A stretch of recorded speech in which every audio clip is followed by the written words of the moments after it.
Nous irons à l'INRIA de Sophia Antipolis, l'Institut national de la recherche en informatique et en automatique qui fête ses 30 ans. C'est un fleuron d'innovation de la technologie de la Côte d'Azur qui en 3 décennies est passé de 40 à 500 chercheurs. On va rester sur le domaine économique avec l'INRIA de Sophia Antipolis qui fête ses 30 ans. L'Institut national de recherche en informatique et en automatique est une référence en matière de compétences et de découvertes. On lui doit par exemple la première liaison Internet entre la France et les États-Unis, 30 ans. C'est le moment d'un bilan et d'un coup de chapeau à cette unité qui a créé beaucoup d'emplois. Véronique Varin, Éric Jacquet. Et si en plus de diminuer les vols, on augmentait les ventes ? Le rêve de tous les grands magasins, bientôt possible grâce à l'exploitation d'images de surveillance pour déterminer la trajectoire du client. Et ça permet de comprendre pour un commerçant si les gens se sont arrêtés dans un rayon, s'ils se sont arrêtés parce qu'ils savaient où ils trouvaient les choses, ou s'ils ont hésité en ne trouvant pas un article et potentiellement en étant mécontents.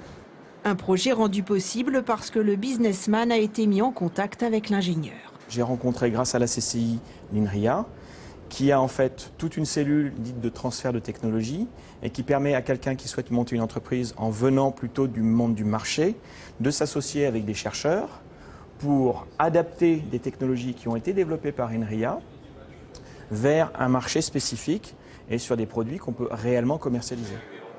Développer les technologies numériques au bénéfice des entreprises est dans l'ADN de cet institut de recherche. En 30 ans, l'INRIA a ainsi contribué à la création de 19 start-up. Le site de Sophia accueille aussi des laboratoires parmi les plus performants au monde, notamment dans l'imagerie médicale. Ainsi, aujourd'hui, un chirurgien peut par exemple voir un cœur en 3D. Les ingénieurs azuréens ouvrent donc la voie à la médecine numérique.